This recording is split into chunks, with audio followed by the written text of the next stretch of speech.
Des chants repris en chœur et des visages aux couleurs américaines. Un dimanche comme un autre au bord d'un terrain de football. Le soccer, de plus en plus populaire aux États-Unis. La connaissance du foot s'améliore, le sport devient plus populaire. Ce n'est pas encore un très gros sport, mais ça change. Ce jour-là, les anciens de la sélection américaine ont battu les anciens du Mexique. La Coupe des légendes, une rencontre de gala disputée devant 10 000 personnes. Une affluence impossible du temps d'Eric Wynalda, attaquant d'hier et capitaine du jour. Oui, c'est populaire, je suis né 20 ans trop tôt.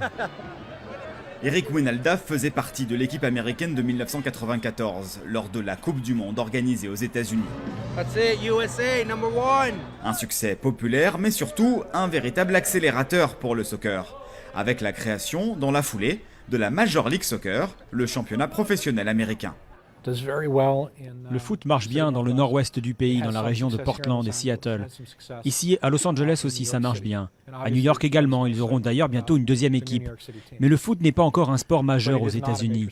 La Ligue américaine est en concurrence avec la Première Ligue en Angleterre et la Ligue des Champions. C'est en Europe qu'on joue le meilleur foot du monde. Aux États-Unis, le soccer est encore vu comme un jeu, pas comme un sport. L'objectif est donc de structurer la pratique du football chez les plus jeunes, comme dans cette académie de Los Angeles. Au total, le nombre de licenciés aux États-Unis a dépassé la barre des 4 millions, 3 fois plus qu'en 1994.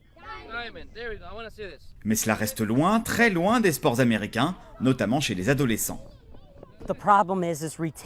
Le problème, c'est de retenir ces jeunes quand ils grandissent. Ils s'orientent plutôt vers le football américain ou vers le basket.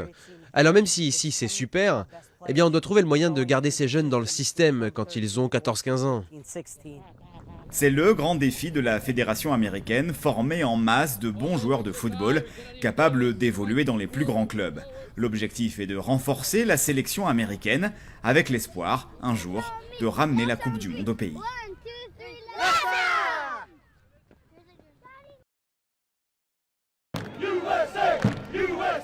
Des chants repris en chœur et des visages aux couleurs américaines. Un dimanche comme un autre au bord d'un terrain de football. Le soccer, de plus en plus populaire aux États-Unis. La connaissance du foot s'améliore, le sport devient plus populaire. Ce n'est pas encore un très gros sport, mais ça change. Ce jour-là, les anciens de la sélection américaine ont battu les anciens du Mexique. La Coupe des légendes, une rencontre de gala disputée devant 10 000 personnes. Une affluence impossible du temps d'Eric Wynalda, attaquant d'hier et capitaine du jour. Oui, c'est populaire, je suis né 20 ans trop tôt. Eric Wynalda faisait partie de l'équipe américaine de 1994, lors de la Coupe du Monde organisée aux États-Unis. Un succès populaire, mais surtout un véritable accélérateur pour le soccer, avec la création, dans la foulée, de la Major League Soccer, le championnat professionnel américain.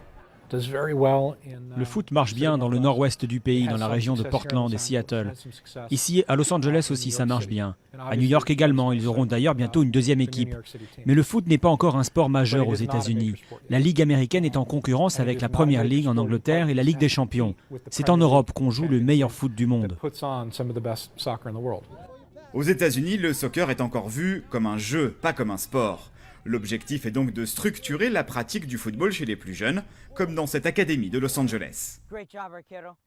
Au total, le nombre de licenciés aux États-Unis a dépassé la barre des 4 millions, 3 fois plus qu'en 1994. Mais cela reste loin, très loin des sports américains, notamment chez les adolescents. Le problème, c'est de retenir ces jeunes quand ils grandissent. Ils s'orientent plutôt vers le football américain ou vers le basket. Alors même si ici c'est super, eh bien on doit trouver le moyen de garder ces jeunes dans le système quand ils ont 14-15 ans. C'est le grand défi de la fédération américaine, former en masse de bons joueurs de football, capables d'évoluer dans les plus grands clubs. L'objectif est de renforcer la sélection américaine, avec l'espoir, un jour, de ramener la Coupe du Monde au pays.